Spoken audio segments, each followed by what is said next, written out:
Se ofrendaron, tomen asiento, tomen su lugar, quédense tranquilos. No lo hables a tu compañero que tenés al lado. Si podemos escuchar en esta noche la palabra de Dios. ¿Sí? ¿Saben que le puse un título? Yo no sé cuál era el título de la prédica, pero le puse un título que me gustó mucho porque el título es Silencio Bruno. ¿Sí? Así se llama la prédica. Silencio Bruno. ¿Vieron ustedes la película de Lucas? Sí. Sí. Bueno, yo quiero que veamos un fragmento de un minuto nada más, dividido ahí, y vamos a entender un poquito de la prédica, ¿no?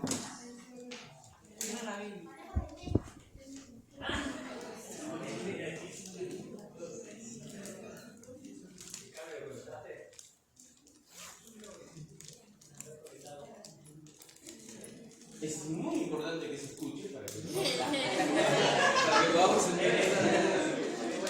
No. Entonces, ¿te sorprendió? Niego un millón de años.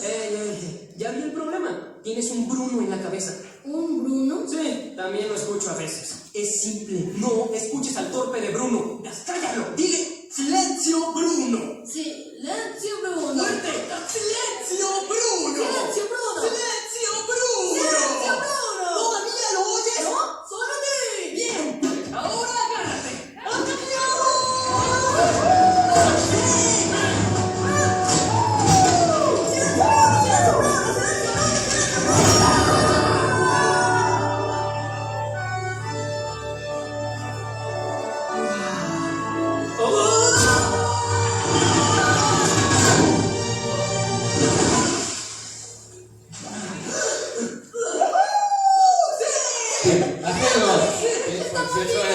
Para que vean la película.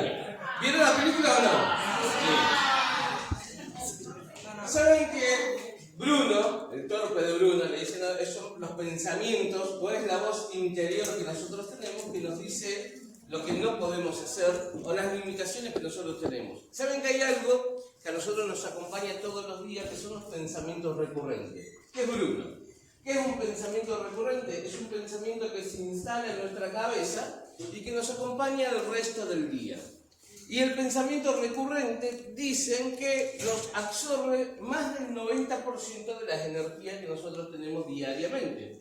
O sea que si vos tenés un pensamiento recurrente que te está diciendo constantemente que no lo vas a poder hacer, mirá tu economía, mirá tu situación, mirá tu salud, mirá tu familia, mirá el problema que vos tenés interno, ese pensamiento recurrente va a ocupar tanta fuerza en tu interior que te va a quitar todas las energías. Es el inútil de Bruno, no Brunito que tenemos acá, ¿no?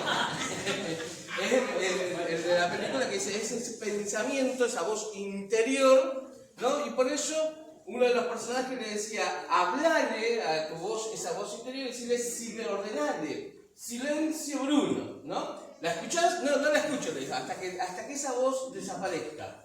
Hay una historia en la Biblia, en Lucas, capítulo 7, verso 11 al 17, que habla la historia de una viuda que no solamente estaba viuda, había perdido a su esposo, sino también había un agravante, que se acababa de morir su hijo. Su hijo se acababa de morir y esta mujer, en Lucas capítulo 7, del verso 11 al 17, dice la Biblia que iba con todo el pueblo llevando un féretro que en ese tiempo el féretro era una tabla fúnebre que le llamaban, ¿no? Y que tenía a su hijo muerto en ese lugar. Había un agravante. La mujer no tenía voz ni voto en ese momento, en ese tiempo de la historia.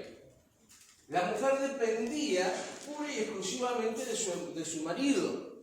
Al verse viuda, el marido está muerto, el que toma posesión de los bienes y tiene que sostener a la viuda es el hijo primogénito.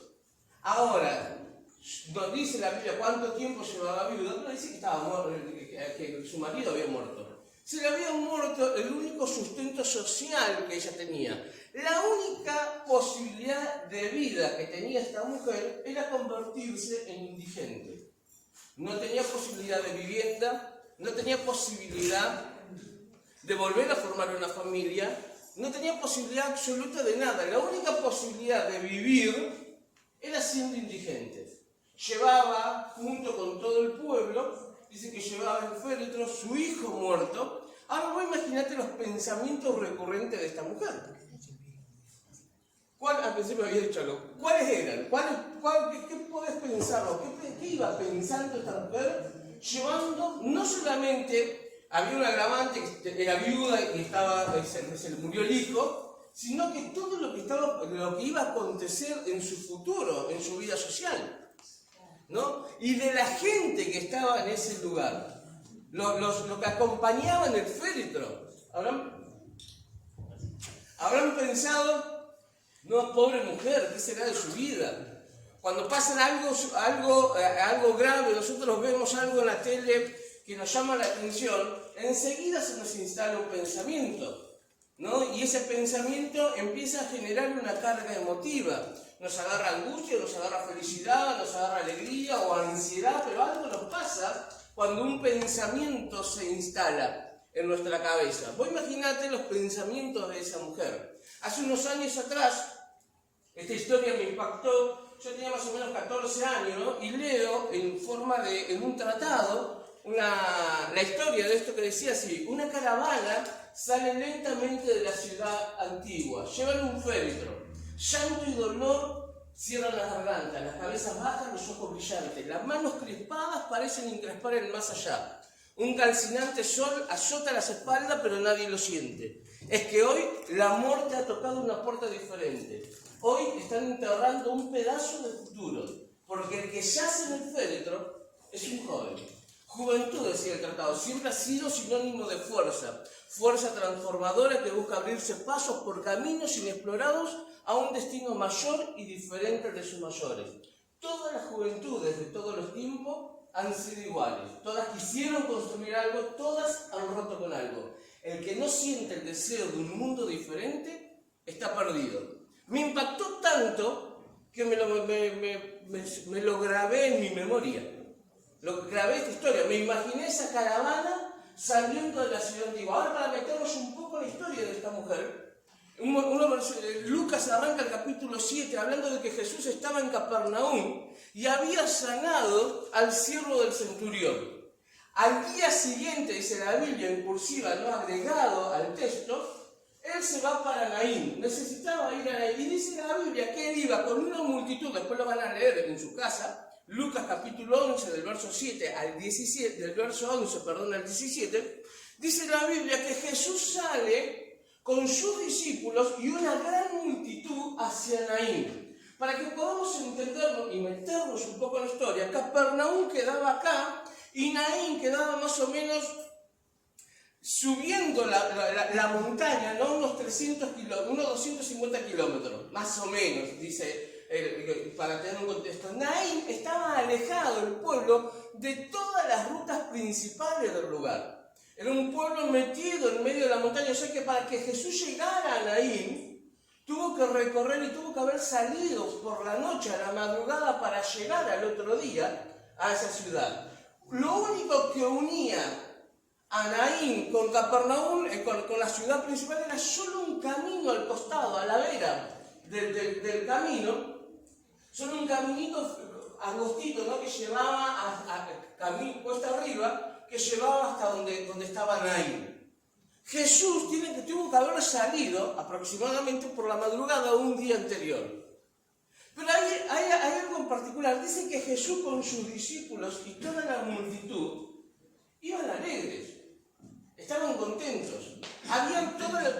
Todos los discípulos y toda la multitud habían visto a Jesús sanar al hijo del centurión. ¿Qué pensamiento habrá tenido este grupo? Porque ahora nos vamos a encontrar que hay dos grupos que se encuentran en ese momento. Un servicio fúnebre que se acerca y otro que venía alegre porque venía con Jesús, los discípulos y la gran multitud. Hay dos grupos sociales. Un grupo que estaban todos llorando, estaban todos tristes, estaban todos sufriendo la pérdida de la viuda y pensando qué será de la vida o qué va a ser de la vida de esta mujer porque era viuda y su único sustento, su hijo, un joven, había muerto. Y del otro lado, subiendo, venía Jesús con sus discípulos, con una gran multitud, ¿no? Y que se encuentran, en un momento como que se chocan. Uno de un lado, el otro del otro, pero venían dos realidades distintas. Dos realidades totalmente distintas. ¿Saben qué?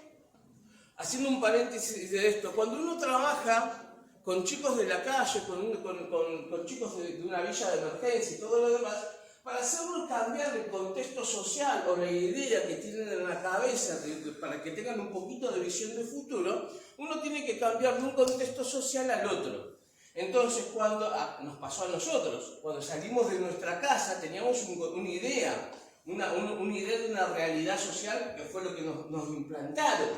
Cuando llegamos a la iglesia nos encontramos con otra realidad. Nos encontramos con que Dios se nos reveló a través de la palabra y cambiamos todos nuestros pensamientos y toda nuestra estructura interior también cambió. Cuando vos llegaste a la iglesia te encontraste con un montón de cosas nuevas, con un montón de gente nueva que piensa diferente, que actúa diferente, ¿no? Al resto que quizás de tu familia y de todo lo que vos conocías. Lo mismo pasa en el caso de los chicos de la villa de emergencia o en algún otro contexto de violencia. Por ejemplo, en una casa donde hay violencia de género y todo lo demás, ¿cómo le cambiar la realidad social a esa persona? Es cambiándolo de contexto social.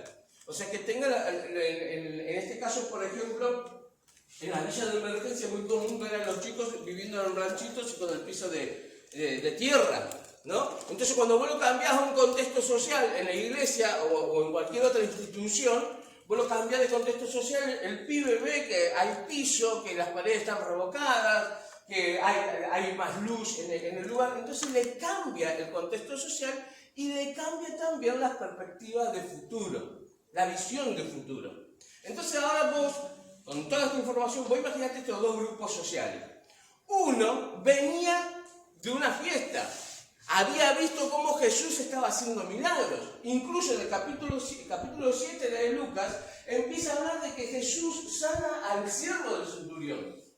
Al día siguiente, dice la Biblia, acá, versículo 11, Jesús sale con sus discípulos y con una gran multitud, dice la Biblia, hacia Naín. Salieron de madrugada, pero vos imaginate esto, ¿cómo habrán ido? Mirá, vamos a hacer una cosa, vení Jere, Marcos y Santi, vengan para acá. Vení Laura, que vos vas a ser la viuda de Naín.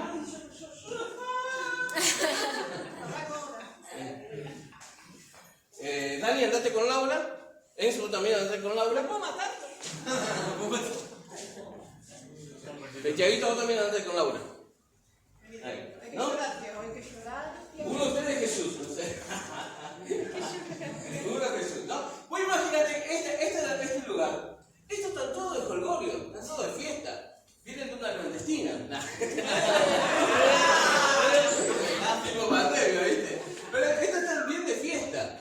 Y de este lugar tenemos la viuda que viene con el féretro, con su hijo, con toda la gente. Ahora vos imaginate esto, pensá por un momento, usá tus 3 neuronas que tenés ahí en la cabeza dando vueltas, ¿no? Pensá por un momento, ¿qué pensamientos recurrentes puede haber en este grupo? Sacando a la viuda, que ya nos imaginamos qué puede pensar, en qué va a vivir. Incluso esta mujer debe estar pensando en la muerte también. Debe estar queriendo morir. Las dos personas más importantes de su vida se fueron, partieron. ¿Saben que muerte en el diccionario significa estado irreversible?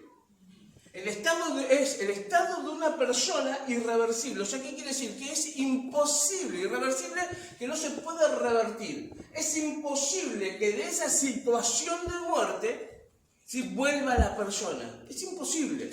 Por eso dice estado irreversible. Si hay algo que no se puede, que no entra dentro de la lógica humana, es que una persona muerta pueda salir de ese estado a la vida. Entonces, en este caso, la mujer que me está mirando así como diciendo, ¿qué es lo que está diciendo usted? ¿No? El pensamiento recurrente de ella tiene que ser la muerte. La muerte se instaló en su vida. La muerte para ella es su mejor opción. Y para toda esta compañía que está alrededor, también debe estar pensando, pobre mujer, ¿por qué le habrá tocado esto? ¿Saben que en la antigüedad, cuando una mujer quedaba viuda, ¿no? Y se moría también su hijo, su descendencia, se lo atribuía a que era maldita, que Dios la había castigado por su pecado? O sea, vos imaginate la carga social que tenía esta mujer. Era maldita, era inmunda, estaba acosada era una persona que tenía la maldición encima. Entonces todos ellos, aunque la apoyaban en su sentimiento, ¿vieron cuando alguien se muere vos qué decís? ¿Te acompaña en él? Sentimiento, ¿no? Aunque acompañaban en su sentimiento, internamente también habrán pensado, ¿qué habrá hecho esta? ¿Qué pecado habrá cometido para que Dios la castigara de esta manera?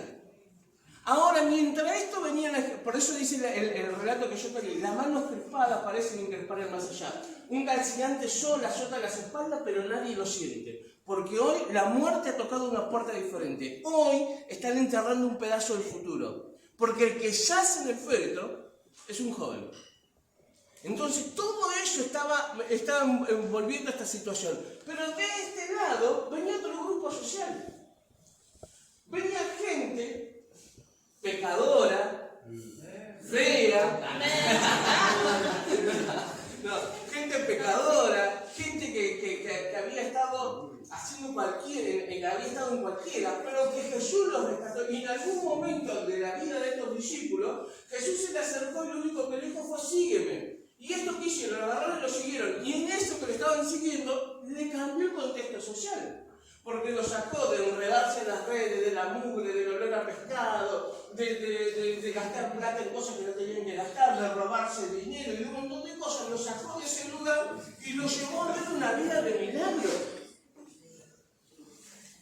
En el contexto inmediato, capítulo 7 de Lucas, esto que están acá, vieron como Jesús sanaba al siervo del centurión. Y estaban todos de fiesta, y esa misma noche Jesús le dijo: bueno, vamos a Naín. Y se lo llevó todo. Y dice la Biblia que no solamente los discípulos, sino que toda una gran multitud lo siguió. ¿Qué habrán venido hablando en el camino? ¿Cómo habrá sido la charla de ellos? Habrán venido hablando de los milagros. No, vamos con Jesús. Mirá lo que hizo Jesús en este lugar. Mirá esta situación. Porque estaban viviendo un contexto de milagro. Estaban caminando con el Hijo de Dios. Dice la Biblia, gracias chicos, sin intención, porque si no lo he necesitado ahí. Gracias a ustedes también. Dice la Biblia que estos dos grupos se juntaron. Y cuando Jesús se acercó, vio a la mujer en su dolor y le dijo algo que hasta parece ilógico. Porque la mira y le dijo: no llores. No llores, le dijo. Y vos decís: pero ¿cómo me va a decir que no llore? Porque el llanto es un reflejo inmediato de la angustia. Cuando vos llorás, es porque o estás angustiado o porque estás feliz. Han llorado de felicidad, ¿no? Cuando mi esposa me regale el regalo que le pedí hoy para el Día del Padre, yo voy a llorar de felicidad. Qué iluso que soy. ¿No? Pero uno ha llorado de alegría. Ahora yo te pregunto, ¿vos lloraste más de alegría o más por angustia y por tristeza? Pero cuando uno tiene una carga emocional, y más con una pérdida humana, que vos sabés, porque nosotros sabemos humanamente que la muerte es irreversible. Nosotros lo sabemos a eso. Que la muerte es irreversible, que la muerte nos separa físicamente de un ser querido. Que la muerte no tiene vuelta atrás. Que cuando alguien murió, ya murió. ¿No? Entonces vos estás con esa carga emotiva y de repente te encontrás con otro grupo. Es como que vos decís: no, uno de los dos está desubicado. El pueblo chico, dice que el pueblo de Naín era un pueblito chico que tenía más o menos entre 34 y 35 casas y 189, entre 189 y 200 habitantes. Era muy chiquito. Todo el pueblo habrá ido en ese cortejo. Todo el pueblo conocía a la viuda de Naín. incluso deben haber conocido a su difunto marido. Todo el pueblo conocía su historia. El pueblo vio crecer a su hijo. Pero de repente, venían todos tristes y se encuentran con otros que estaban totalmente desubicados. Pensamiento distinto, un contexto social totalmente distinto de un lado y del otro. Se acerca Jesús a la viuda, a la que sufría, a la que estaba sufriendo, a la que realmente estaba padeciendo esa necesidad. Se acerca y le dice: no llores, no llores. Y es como vos decís, ¿qué me está diciendo? Es algo imposible no llorar. Es imposible en una situación tan dramática y tan brusca del arrebatamiento de una vida y sobre todo una muerte joven. ¿Qué nos pasa a nosotros cuando nos enteramos de algún accidente donde muere un chico joven? Siempre se recalca, por eso dice, hoy están enterrando un pedazo de futuro, porque el que yace en el féretro es un joven. Cada vez que nosotros nos enteramos de algún tipo de accidente, perdón Dani, no sé cómo va a salir esto que yo me voy para acá, por allá, ¿no? Cada vez que nos enteramos nosotros de algún accidente y que muere alguien, siempre los medios de comunicación recalcan la edad. 21 años, 22, tenía 28, 27. ¿Por qué? Porque es un pedazo de futuro, es una vida, y la frase, no tenía una vida por delante. Porque hay sueños que se mueren, anhelos, no sueños solamente del difunto, sino de los padres, de la familia, que mueren con esa muerte prematura. Y Jesús se acerca y le dice, no llores. Y a veces vos decís, es imposible no llorar. Es imposible evitar no llorar cuando estoy en una situación de angustia. Cuando un pensamiento recurrente se instaló en mi cabeza y no me deja en paz a lo largo de todo el día. No vas a poder, tu familia se va a destruir, tus hijos va a pasar esto, ese pensamiento que se instala, ¿no? Es imposible no angustiarse, porque saben que nosotros a los pensamientos tenemos un agravante al ser seres humanos, que le ponemos una carga emotiva. Le ponemos una carga emotiva. ¿Por qué? Porque emocionalmente estamos ligados al otro. Entonces, ese pensamiento se instala. Te miraste al espejo, vino el pensamiento recurrente. ¡Ay, qué fea que estás! ¡Qué feo que estás! ¿No? Es un pensamiento que se instala. Y que viene a alguien ahora y te dice, mira, no llores por esto. No llores por tu situación. No llores. Dice la Biblia, sigue el relato, que se acerca al féretro y Jesús dice las palabras más impresionantes, cambiando el contexto social de un grupo al otro. Porque la frase que dice Jesús cambia el contexto social. Dice, joven, a ti te digo, levántate. E instantáneamente dice que el joven se incorporó y empezó a hablar. Estos que venían llorando, este otro grupo le cambió el contexto social, porque de repente quedaron como diciendo, wow, de una situación irreversible, que es la muerte, se encuentran ahora con que todos tenían la misma alegría, el mismo gozo, la misma felicidad, porque aquel que había cambiado la vida de un grupo, con una simple frase, le cambió el contexto social al otro grupo. No llores, se acerca el féretro, joven, a ti te digo, levántate. Y la Biblia relata, y se le incorporó y se puso a hablar. ¿Qué habrá hecho la madre? ¿Qué hicieron los que estaban llorando alrededor del féretro? ¿Qué habrá dicho ese pueblito tan chiquito, de tan pocos habitantes?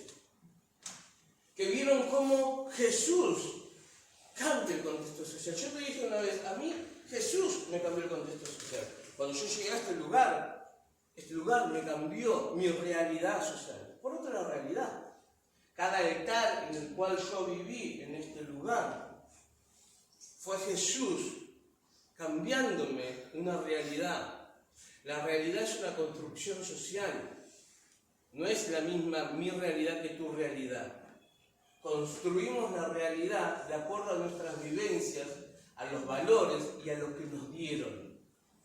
Nos dio el entorno, nuestra familia. Esa es la realidad que nosotros tenemos. Si yo te pregunto a vos, ¿vos vas a salir adelante? Podés cambiar tu situación y depende de tu realidad social, lo que vos determines de tu realidad social es lo que vos me vas a contestar. Pero yo hoy te vengo a hablar de aquel que cambia y modifica tus realidades.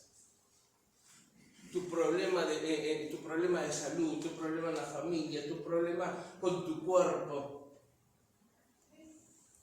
tu problema en tu mente.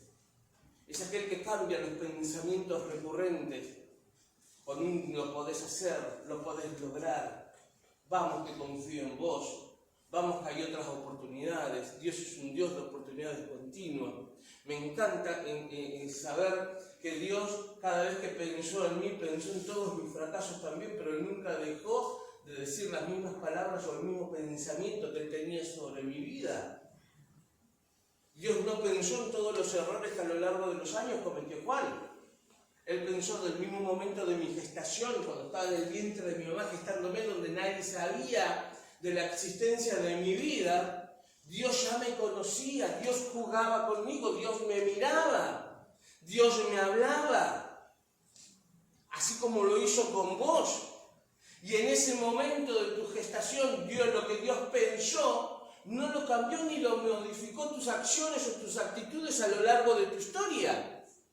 Dios sigue pensando lo mismo. Capítulo 1 de Jonás, cuando Dios le habla a Jonás que vaya a Nínive y pregone, y que hable acerca de que el pueblo de Nínive se arrepienta. Jonás no quiso hacerlo.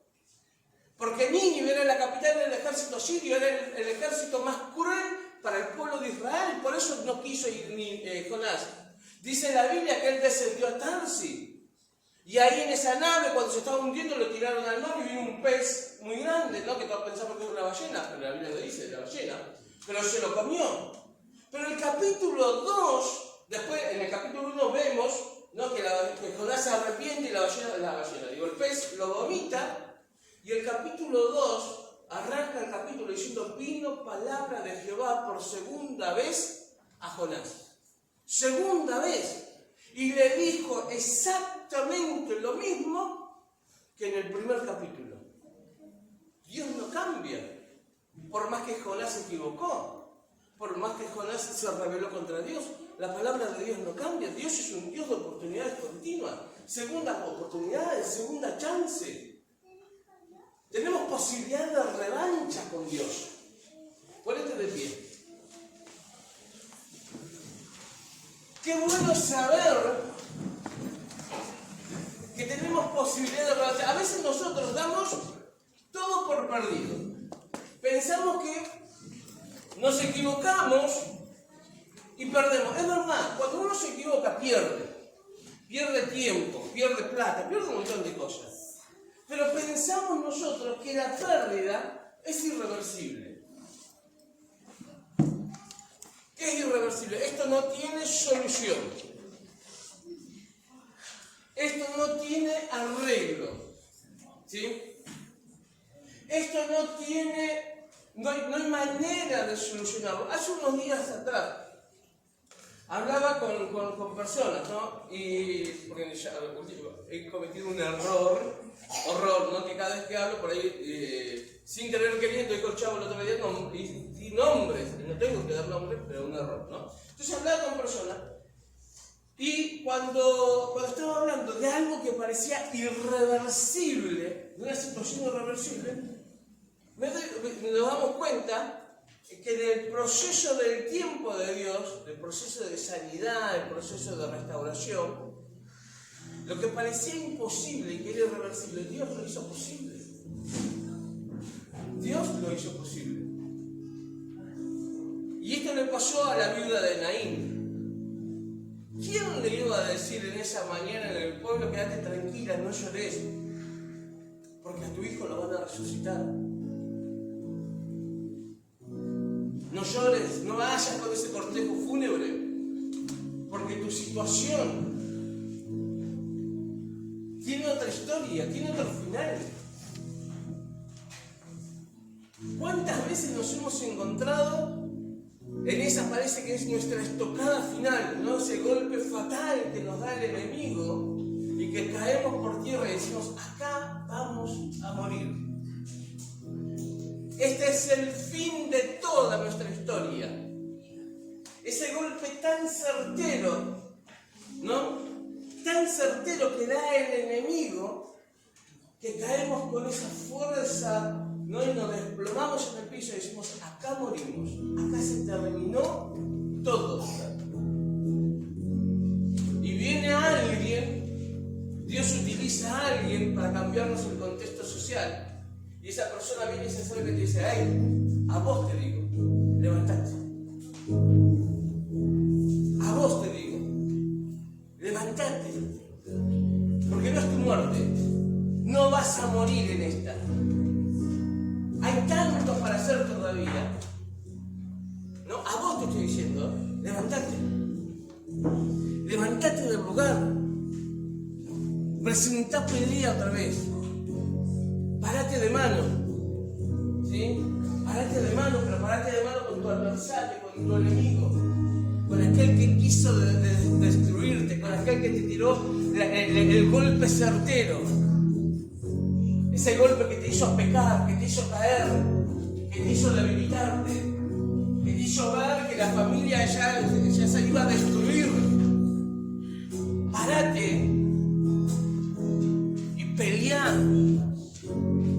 Porque Jesús cambia nuestro contexto social.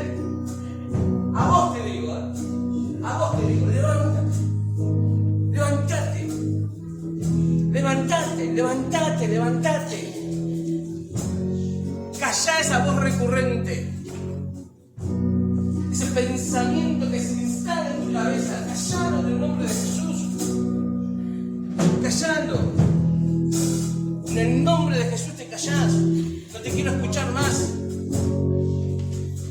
No quiero escucharte más. Y empecé a escuchar lo que Dios te dice. Empecé a escuchar lo que Dios te dice. Dios te dice, levántate. Levántate, levántate, levántate, dale, levántate. Porque de eso se trata la vida cristiana. No importa cuántas veces te caiga, acá lo importante es cuántas veces te levantes, te sacudas el polvo y sigas, y sigas, y avances, y avances, y avances. Porque hay mucho por hacer todavía. Él piensa que tiene la estocada final. Pero el padre de mentira, dice la Biblia. Él es mentiroso. Él es mentiroso.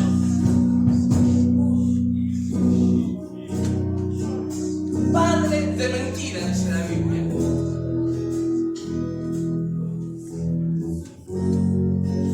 Él es padre de mentira. Diablo mentiroso.